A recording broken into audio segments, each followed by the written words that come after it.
Making the headlines, Governor Soludo swears the newly elected Anambra Local Government Council Chairman.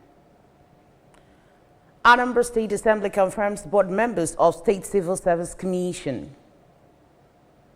President Tinubu to back customs orders from revenue collection. EU hits China with tariffs in electric car sales battle. Before the news in detail, here is a special message. Governor Soludo has come for a total turnaround maintenance of the Anambra State economy and promotion of core Igbo values. Let's give him maximum support for the task ahead. Good morning and welcome to our breakfast news. My name is Chidimma Oranwa. The chairman of the 21 local government areas of Anambra State, who were elected in last Saturday's local government election, have been sworn in by Governor Soludo at Executive Chambers of Government House, Oka. The deputy chairman of the local government areas were equally sworn in. Government House correspondent Ejike Abana filed on this report. Governor Soludo tasked the newly inaugurated local government mayors and their deputies to champion and deepen development at the grassroots level and congratulated them on their election victory, emphasizing the need for collaboration between the state and the local governments to ensure that the state continues to experience its current growth and progress trajectory. Responding to the governor's remarks, the mayors of Agwata, Dr. Ofobike, Idemli South, Mrs. Obi, that of Anocha, Ibekwe, as well as Oyi, Mweke, expressed gratitude to the opportunity to serve their communities, pledging to work hard to deliver on the promises made during their election campaigns and to ensure that their local government areas experience tangible developments. Welcome to Project Anambra. The local government and the state need to work collaboratively and cooperatively in order to advance the common good of the state. A whole lot, has been given to us by the people of Anambra State, and I think in Anambra they are really eager to see what we can bring to the table. We represent the image of Anambra State. That image is to make sure that our governance is always have transparency, accountability, and also making sure that the dividend of democracy reached at the grassroots. So we have a lot to do, and I'm promising in that we are not going to fail because we are called to serve, and we must serve the purpose of our calling. Anambra State House of Assembly has confirmed names of those nominated by Governor Soludo's board members of the State Civil Service Commission. This followed the presentation of a report by the Chairman and House Committee on Screening on Election Matters, Right Honorable Chukwuma Okoye, during yesterday's plenary. House of Assembly correspondent Emmanuel Chibata now reports. Honorable Okoye, who is the Deputy Speaker of the House, while presenting the report, noted that the nominees had appeared before the committee and answered questions posed to them satisfactorily. After the confirmation, the Speaker, Right Honorable Somtochukwu Udeze, enjoined the 5-man board members to be dedicated and work in partnership with other relevant government agencies to promote peace and development. The House also confirmed and approved the nomination of Mr. Charles Okocha as Substantive Auditor General of Anambra State and Mrs. Josephine Anyebunam as Auditor General for Local Government. The committee observed as follows: that the answers provided by the nominee were cogent and satisfactory, that the nominee is adjudged suitable and qualified to serve as Auditor General for Local Government, Anambra State of Nigeria. We are asking for dedication. In doing that, I think there should be a serious collaboration between the Commission and this honorable House, because all of us are working in tandem to serve Anambra. We are going to work in partnership with the House and ensuring uniform guidelines, rules and regulations guiding the Anambra State government.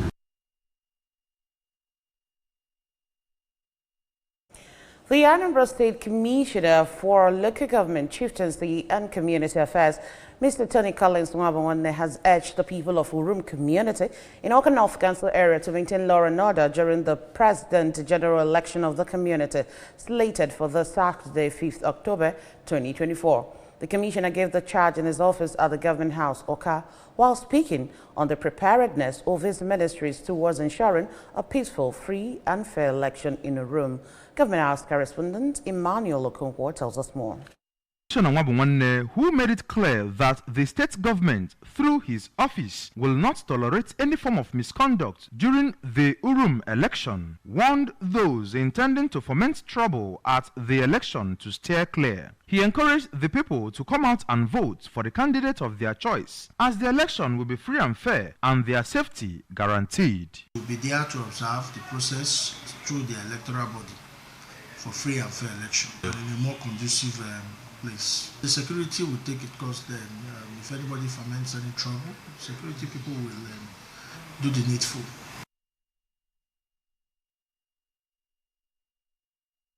Educate Enugu Agidi Committee, a subsidiary of Club of Patrons and Matrons of Community Secondary Schools, CSS, and the Government Technical College, GTC Enugu Agidi, has handed over a newly renovated and remodeled Mrs. Mary Okam Laboratory Complex at Community Secondary School, Enugu Agidi, to the school. The laboratory complex, named after an illustrious daughter of Enugu Agidi and renowned educationist, houses the biology, chemistry and physics laboratories and an ICT center. Correspondent Joseph Ibocha covered the event and now reports. The Father and of the Son and of the Holy Spirit. The handover ceremony of the complex also featured the groundbreaking of a 6-bedroom corpus lodge aimed at ensuring that the school is well staffed with comfortable and free accommodation provided for youth corps members posted to the school. Addressing the gathering before commissioning the laboratory complex, the Anambra State Commissioner for Education, Professor Ngozi Chiumude, stated that when progressivism is enthroned among people, there are always better results, adding that though he met schools without teachers and with other roads, Governor Chukwuma Soludo's commitment to repositioning the education sector of the state is unwavering. All you have been listening identifies with Mr. Governor's PPCP.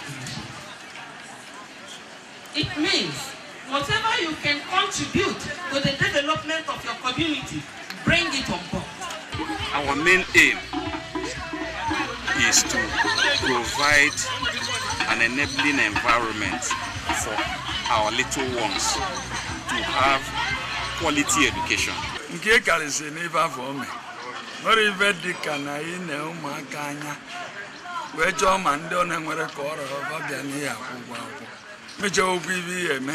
From Enugu Agede in Ijikoka local government area, Joseph Ebocha reporting for ABS News. President Bola Tinubu may bar revenue-generating agencies from collecting revenues on behalf of the federal government as he plans to introduce a single agency which Nigeria Revenue Service should be handling the tax. This came as the federal government instituted a comprehensive set of fresh tax reforms aimed at significantly boosting revenue collection. The reforms designed to enhance the efficiency of collecting direct taxes along with various levies that are imposed on behalf of the government will bar the Nigerian Customs Service, Nigeria Ports Authority and 60 other revenue collection agencies from participating in revenue collection activities, but will lead to the creation of the Nigeria Revenue Service. According to the report, implementing these changes, the government seeks to streamline the tax collection process, ensuring that all taxable entities contribute their fair share and that the revenue generated is maximized to support public services and infrastructure development. The policy directive was instituted when the president forwarded 4 executive bills to the National Assembly for consideration, aiming to implement significant tax reforms. Big taxes will be imposed on imports of electric vehicles from China to the EU after the majority of member states back the plans. The move to introduce tariffs aimed to protect the European car industry from being undermined by what EU politicians believe are unfair Chinese state subsidies on its own cars. Charges up to 45% are to be enforced on electric cars made in China for the next 5 years. But there have been concerns such a move could raise electric vehicle prices for buyers. The decision, which split EU member states such as France and Germany, risks sparking a trade war between Brussels and Beijing, which has condemned the tariffs as protectionist. China has been counting on high-tech products to help revive its flagging economy, and the EU is the largest overseas market for the country's electric car industry. And now in sports, the under-17 women national team Flamingos on Thursday arrived at their campsite in Santo Domingo, a city in the Dominican Republic, for a 2-week intensive camping exercise ahead of the 2024 FIFA Under-17 Women's World Cup Finals, held from October 16 to November 3 in the country. The team departed the country on Tuesday after receiving pep talks from NFF President Alhaji Ibrahim Musa Gazo and the General Secretary Dr. Mohamed Sanusi, who visited their hotel. Flamingos are lodged in Group A alongside their host country, Dominican Republic, Ecuador, and New Zealand, whom they will face in their opening game on October 16 at Estadio Cibao Santiago de los Caballeros, starting at 9 p.m. Nigerian time. And that's just about it on the news. But before we go, remember that you can follow news and programs on ABS from many parts of the world by liking our Facebook page. Follow us at Anambra Broadcasting Service. Subscribe to our YouTube page at ABS Television Oka. Follow us on X at ABS Radio TV and on Instagram at ABS Radio TV. You can also log on to our website at www.absradiotv.com. A quick recap of our major stories. Governor Soludo has sworn in newly elected Anambra Local Government Council Chairman. Anambra State Assembly has confirmed board members of a State Civil Service Commission. President Tinubu is to back customs others from revenue collection. We told you on the foreign scene that EU has hit China with tariffs in electric car sales battle. To end the news, here is a special message again. Governor Chukwuma Soludo has come for a total turnaround maintenance of the Anambra State economy and promotion of core Igbo values. Let's give him maximum support for the tax ahead. And that's it on the news this morning. Many thanks for joining us. My name is Chidima Orangwa. Good morning.